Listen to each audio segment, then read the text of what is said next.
The envelope had been sitting in the kitchen drawer for 11 years. Not filed away in a cabinet, not locked in a safe. Just there, underneath the takeout menus and the expired coupons, and the rubber bands that had gone brittle from age. A plain white envelope with my name on it in my grandmother's handwriting. Celestine. All 7 letters in her careful, unhurried cursive, the kind of penmanship they don't teach anymore. I hadn't opened it the night she pressed it into my palm. I hadn't opened it the morning after her funeral, when the house still smelled like her lavender powder, and the grief was so fresh, it had texture, like wet clay against my chest. And I hadn't opened it during any of the 11 years in between. Years of building and bending and believing I understood what I had and what I owed. But on the Tuesday morning, when I walked downstairs into my own kitchen and found a woman named Portia sitting at my grandmother's table drinking coffee from my grandmother's cups, wearing my husband's old university sweatshirt and nothing else, I went to that drawer, and I finally understood why Grandma May had made me keep it. Let me tell you how I got to that Tuesday morning. Let me tell you what I had built, what I had allowed, and what I had refused, for too long, to look at clearly. My name is Celestine Adese Walker, and I want to tell you this story from the beginning. The real beginning, not the Tuesday, not even Marcus. The beginning is a house on Sycamore Hill Road, in a part of town that people used to drive past without stopping.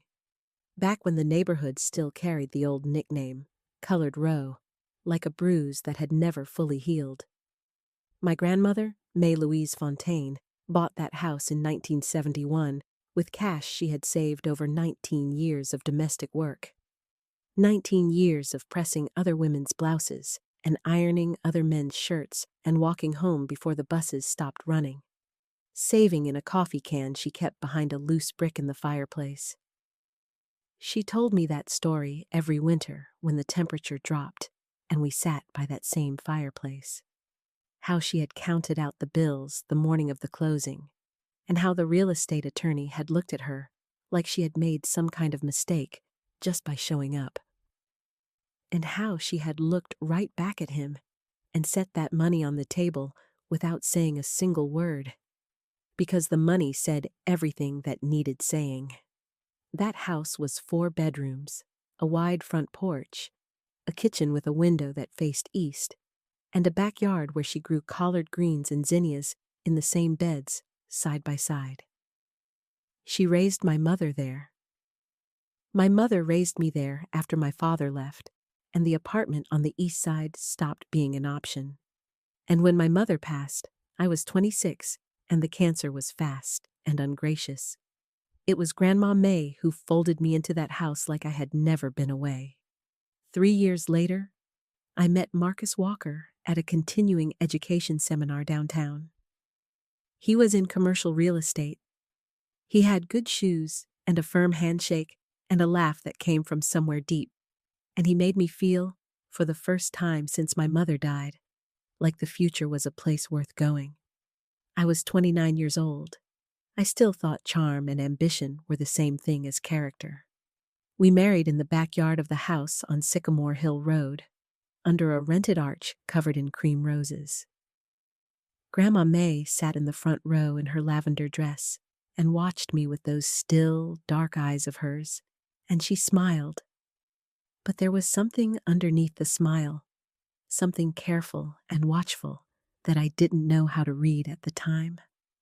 I thought it was emotion, grief threaded through joy, the way old women carry both at once. 2 months after the wedding, Grandma May had a stroke. Minor, the doctors said, but it changed her movement, slowed her words. She started spending her days in the sitting room more than the garden. And on a Sunday evening, about a week after she came home from the hospital, she called me in from the kitchen, pressed the white envelope into my palm, closed my fingers around it, and said, "Not yet, baby girl, but keep it close." I nodded like I understood. I didn't understand anything. I put the envelope in the kitchen drawer, and I went back to being a wife. Those first few years with Marcus were the kind of years you look back on and see the early cracks only because you're looking for them. I was working. I had my own accounting firm, small but solid, 6 clients that first year and 14 by the third. I worked from the house on Sycamore Hill Road, which we had both moved into after the wedding, because it made financial sense, and because Grandma May needed someone close. Marcus's name went on the utilities, on the cable account, on the subscription boxes that started arriving at the porch. His shoes lined up near the door. His protein powder on the kitchen counter. His framed degrees on the wall of what had been my childhood bedroom and was now his home office. Grandma May passed in the spring of my 34th year. Quietly, in her own bed, on a Thursday morning when the light through the east window was the color of amber. I held her hand. Her breathing slowed, then stilled, and the house, which had always had a particular sound, a particular weight in the air, went very quiet. I didn't open the envelope then either. I put it back in the drawer and let myself grieve. What I didn't know, what I couldn't have known because I was too close to it, was that Marcus had already started pulling away long before Grandma May's body was in the ground. He had started spending nights downtown, in the city, at properties he was closing on, he said. He started keeping his phone face down on the table, which he had never done before. He started telling me, in small, consistent ways, that I was too serious, too focused on work, too tied to the past. The house, he started calling it. Never our house, never your grandmother's house. Just the house, like a piece of inventory. I told myself it was grief, mine and his. I told myself that men handle loss differently. I was wrong about that, and I think somewhere underneath all my explaining and forgiving, I knew I was wrong. The woman's name was Portia. I learned that on the Tuesday morning. She was younger than me, maybe 24 or 25, with box braids down to her waist and a kind of easy confidence that comes from never having had to fight for a room. She wasn't rude to me. That was the part that took the wind out of me completely. She looked up from Grandma May's coffee cup and said good morning like I was a neighbor who had stopped by unexpectedly. Like the question of who belonged in that kitchen had already been settled in a conversation I hadn't been invited to. Marcus was still upstairs. I could hear him moving around in our bedroom. His footsteps across the hardwood I had refinished 2 summers ago with my own hands, on my knees with a rented sander, sweat in my eyes, because the contractor wanted more than we had agreed to pay, and I had decided I would just do it myself. I stood in the doorway of my kitchen for a long moment. The coffee was brewing. The east window was full of early light. The collard greens Grandma May had planted 20 years ago were still growing in the backyard, leggy and persistent because I had never had the heart to pull them up. Then I went to the kitchen drawer. I moved the takeout menus, the expired coupons, the brittle rubber bands, and there it was.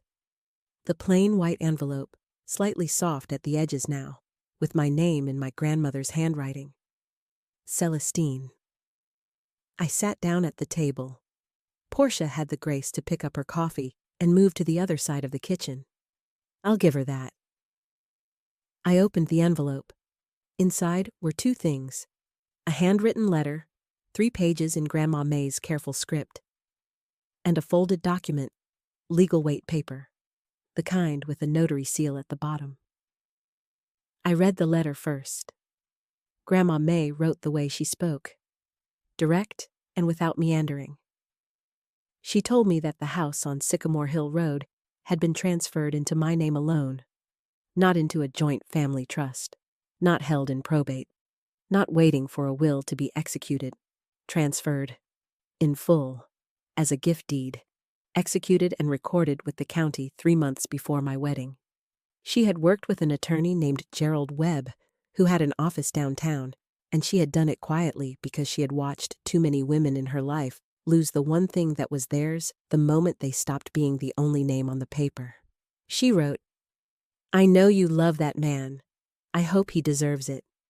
But this house is yours before him, and it will be yours after, if it ever comes to that. I pray it never comes to that. She wrote, "The deed is in your name, baby girl. Celestine Adaïs Fontaine Walker." And no signature on a marriage license changes what was already settled before the ink was dry. I set the letter down on the table. I unfolded the document, and there it was. The county recorder's stamp, the notary seal, and at the top of the page in plain typed letters, "Warranty deed, gift conveyance," and the grantee line, dated 4 months before my wedding. Celestine Adaïs Fontaine, an unmarried woman, in fee simple absolute. My hands were steady. That surprised me. I had expected trembling, expected the hot rush of anger, or the collapse of tears. But my hands were completely still on the paper, the way water goes still right before it knows where it's going. Marcus came downstairs at that moment. He was dressed, business casual, the kind of easy composure of a man who had decided that what he was doing was reasonable. He saw Portia first, then he saw me at the table, and something shifted in his face. Not quite guilt, but a recalculation, a quick assessment of variables. "Celestine." He said my name like it was the beginning of an explanation he hadn't written yet. I looked at him. I held up the deed. "Do you know what this is?" He looked at the document. His jaw moved slightly. "Baby, we should talk privately." "Gerald Webb." I set the deed back on the table, face up. "He's still practicing downtown. I called his office at 7:45 this morning while you were still in my bed upstairs." Marcus's eyes went to Portia, then back to me. "This house," I said, "has never been in your name. Not the deed, not the title, not the property tax record. My grandmother transferred it to me before we were married. My name, only my name."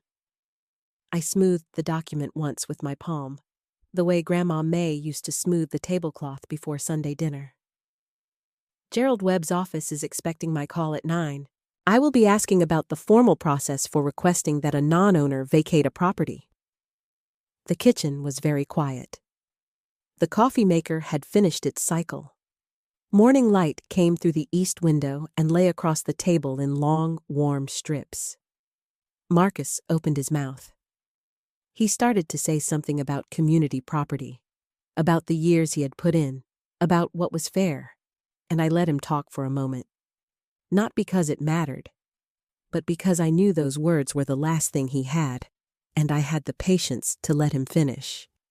Then I said, "There is no community property claim on a separately owned gift deed that predates the marriage and was never commingled into marital assets. Gerald explained that this morning." Portia, to her credit, had already put her coffee cup in the sink. She picked up a small bag from near the back door.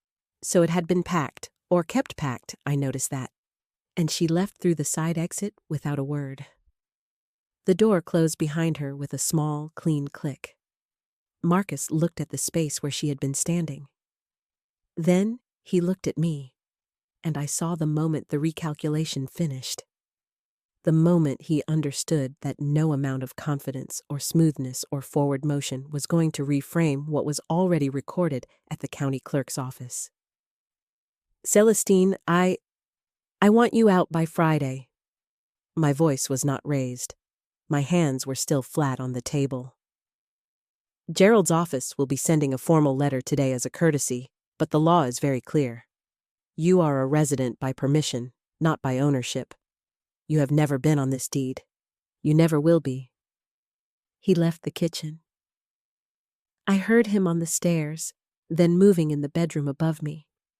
I heard the sounds of a man packing in a hurry, the particular percussion of drawers opened and closed, and closet doors dragged on their tracks. I sat at that table, and I listened to the house the way I had when I was a child. The particular creaks, the way the second floorboard from the top always spoke when you stepped on it, the low hum the refrigerator made that I had grown up thinking was the sound of fullness. Outside, the collard greens moved slightly in the morning wind. I thought about Grandma May's 19 years of savings, the coffee can behind the loose brick, the way she had set the money on the table without speaking, because the money said everything. I thought about how she had watched me at my wedding with that careful, watchful look underneath her smile, and how she had already, before the cream roses, before the vows, before Marcus's easy laugh and firm handshake, already done what needed to be done. Quietly, without drama, the way she had done everything that mattered. She had given me this house twice. Once by building it into something worth having over 19 years of hard, invisible labor. And once by making sure that no decision I made in the happiness of my 20s could undo what she had spent a lifetime securing. I am going to take a moment here, because this is the part of the story that people don't always pause on, and they should. My grandmother never told me what she had done. She put that envelope in my hand and said not yet, and she trusted me to keep it safe until I needed it. She trusted me even knowing I might never need it, knowing I might spend 40 years happily married and die without ever unfolding that document. She didn't give me the deed to put fear in my marriage or doubt in my heart. She gave it to me because she had watched too many women in her family and her community arrive at moments just like that Tuesday morning and have nothing in their hands but the story of what they had once been promised. She understood something about legacies that takes a long time to learn. A legacy held in love is meaningful, but a legacy recorded in writing is permanent. And she understood something about women like her, women who built and worked and pressed other people's shirts and counted out coffee can savings and raised children in neighborhoods people drove past without stopping. She understood that dignity is not given to you. It is secured, in writing, with a notary seal, and kept in a kitchen drawer close enough to reach when the morning finally comes. Marcus was gone by Friday. He did not fight the deed. Gerald's letter arrived Wednesday morning, and by Thursday afternoon, Marcus's attorney had confirmed what we had known all along. There was nothing to contest, because there had never been anything in his name to begin with. He took his protein powder and his frame degrees and his good shoes. He left the coffee cups because they were not his to take, though I think he considered it. I stood on the front porch the Friday evening after he left and watched the last light go out of the sky above Sycamore Hill Road. The neighborhood had changed since my grandmother's time. The houses were painted now, the sidewalks repaired. The corner store had become a cafe, but the bones of the block were hers. They had been built by women like her, in an era that didn't document their labor or say their names out loud at ceremonies. Grandma May's name was on the original deed from 1971, a black woman's name, in ink, in the county record, in the year that many parts of this country still hadn't decided she deserved a seat at a closing table. And her granddaughter's name was on the deed now. Celestine Adaise Fontaine Walker. 2 names, 2 women, 1 unbroken line. I thought about the plain white envelope, how it had waited 11 years in the drawer under the takeout menus, how it had never asked anything of me, had never insisted, had never made itself dramatic, had simply been there, the way real protection is, quiet, present, unremarkable until the one morning you need it to be everything. I went back inside. I put the deed in a proper file this time, a fireproof box Gerald Webb's assistant had recommended, the kind with a combination lock. I made myself coffee in Grandma May's cups. I sat at the table where the east window throws light in the mornings, and I let myself cry. Not from grief and not from anger, but from something that sits underneath both of those things, something that takes a while to name. Relief. The specific physical relief of a woman who has been carrying more weight than she acknowledged, and has finally set it down.